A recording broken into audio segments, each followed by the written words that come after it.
revelations recently from the former royal known as Prince Harry alongside Meghan Markle was this. I don't know if you saw this at all, and it's pretty alarming when you think, because you kind of think, well, what exactly are you looking for? What's the grievance that you've got? But according to a very good source, and Harry stated this publicly, he wishes to have a very public apology to his wife Meghan from the British monarchy, and not just a sort of behind the scenes chat. Because if you recall, in that recent sit down with those interviewers, he said that he'd hoped that his personal conversations with, say, Charles or William in the future, should they happen, would remain private. But all the while, of course, he's making his own sort of case for angst and stuff very, very public. Talk about nutty, don't you think? But as ever, it's fascinating to find out exactly why seemingly Prince Harry is so upset about this latest thing. And as ever, let me explain. Hi, good morning, Neil Sean here. Nice to see you. I hope you're all keeping well. Sorry for giggling. I just find this sort of thing very strange, in fact, because as I spoke to a senior courtier recently out at the palace, they said, well, if they knew exactly what they were apologising for, then that would be easier to look at, obviously, They're not immune to that sort of thing. As we've seen, Her Majesty the Queen famously said, recollections may vary. Very, very sage words, very sage advice. But according to Harry and Meghan, there's no sort of recollection.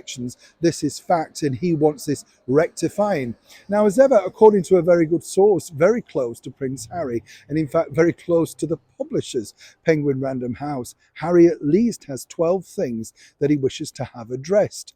One of them, you couldn't make this stuff up, trust me, one of them is the fact that he feels that Meghan publicly should be apologised to for the backlash, particularly from the media, that she received over here during her short time within the British monarchy.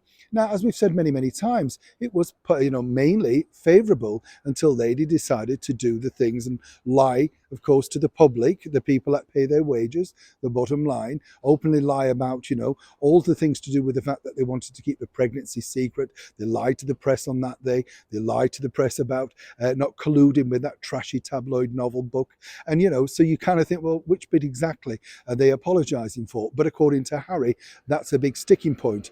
There are others also about their treatment together within the British monarchy. One of the biggest statements that they truly like is that they would like to see that documentation regarding the bullying claims made public. Very brave, don't you think, given the fact that all of these people are still wanting to push forward and go public themselves. Very brave indeed, Harry. The list goes on, and it just seems a very list of petty grievances. Some of them you can relate back to the Oprah Winfrey interview. Now, as I said, what I found fascinating with this, and this was shown to me by someone in very good close quarters, these are the things that are truly on his mind.